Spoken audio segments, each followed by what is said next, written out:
Okay, so here I am adding detail to my sort of reddish orange to yellow cloudscape here.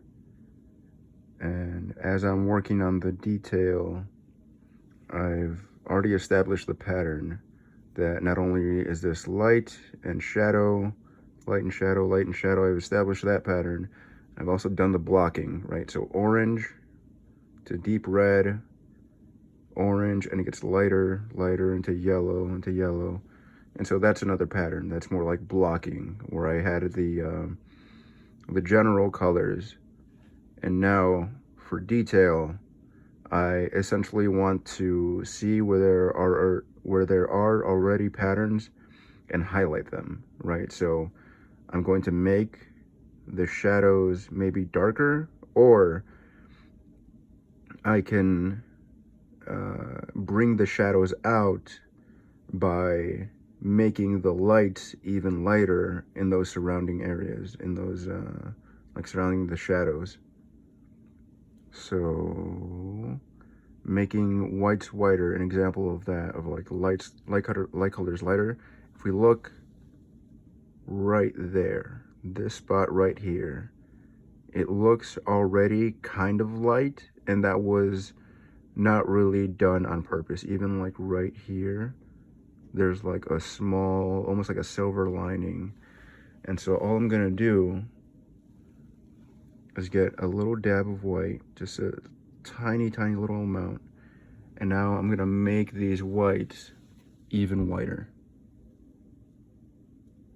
right there, and then just spread that around. I'm gonna take that a little distance, so now it stands out ever so slightly more. If I really want to bring it out, then I can bring out like a little thicker of a dab, and I want to add it right there. And now that's establishing a boundary or a border on this specific cloud, putting it closer in this landscape. And I can take what's left on this brush and spread it around right here, making these lights even lighter and giving these clouds some more definition, some more depth, and a lot more character. So yeah, whenever I add detail, or to construct detail, to create detail, that depth, that like character of a cloud, all I'm doing is adding where there's already a small differentiation between light and dark, like right here there's already some shadow. There's a light bit of shadow right there, and I want to keep that. So in the surrounding area, I'm going to look for where there's already white or lighter colors, and I'm going to bring those out, right? And I'm going to use this shadow as a point of reference. If I want to make that shadow stand out a little more, I'm just going to like almost quarantine it or make a boundary around it. And in so doing, in like just creating that boundary, I'm now bringing out more shadows. In doing the work, I'm kind of solving problems that I didn't anticipate were going to be there. And in that way, I'm setting myself up for success. And this is a really great concept to cross-apply into normal waking life, right? Is so like, if I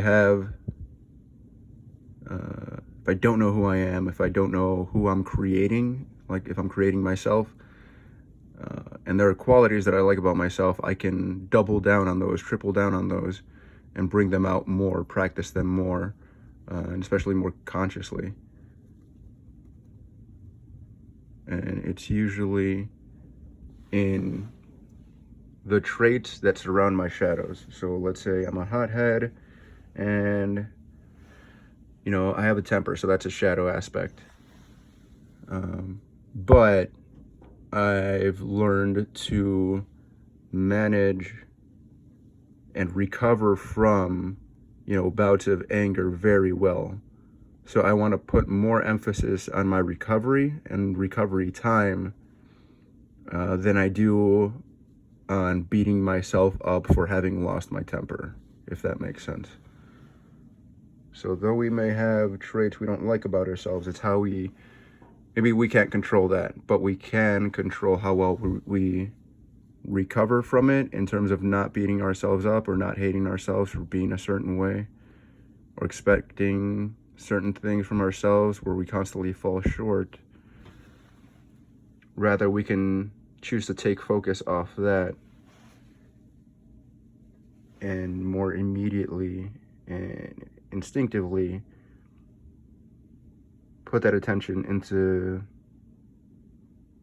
more, I guess, like productive ways of being that we can then practice and highlight and bring out of ourselves more and more quickly. So in that way, we're kind of like shaping our neural connections, right? In terms of the habits that we form. So if my habit is to focus on how much I lose my temper, then I'm going to lose my temper even more probably, and beat myself up even more probably, because that's what I'm focusing on. Rather, if I just bring a little awareness to when I lose my temper or am feeling depressed or, you know, feeling anxious, if I then shift focus, you know, into kind of feeling it, allowing myself to feel that thing that I would rather resist, then I get to the other side a lot quicker. And I get to the recovery a lot quicker, and I get to the lesson that those shadow aspects were trying to teach me, if that makes sense. All right, the devil is in the detail, and we want to like not run away from detail. Rather, we want to like find our details, our inner devils, and like shed some light on them. Why are they there? What do they have to teach us? And running away from them, we're kind of giving them power, right? Because we're reacting to them instead of, you know, just sitting with them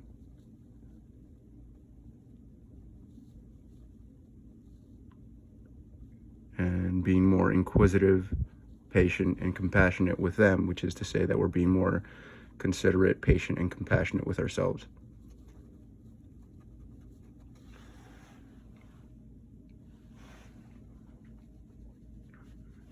And again, that we can do simply by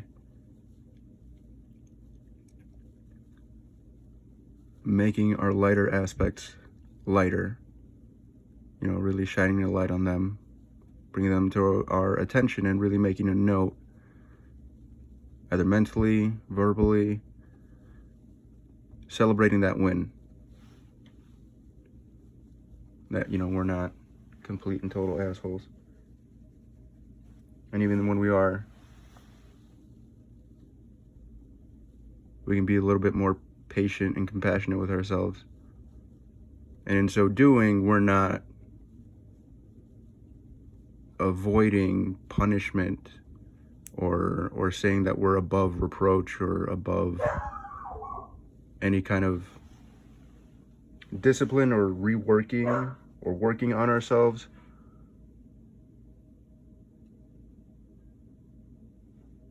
We can then acknowledge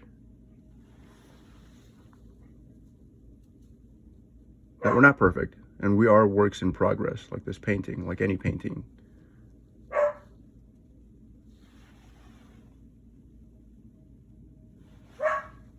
We're not yet complete.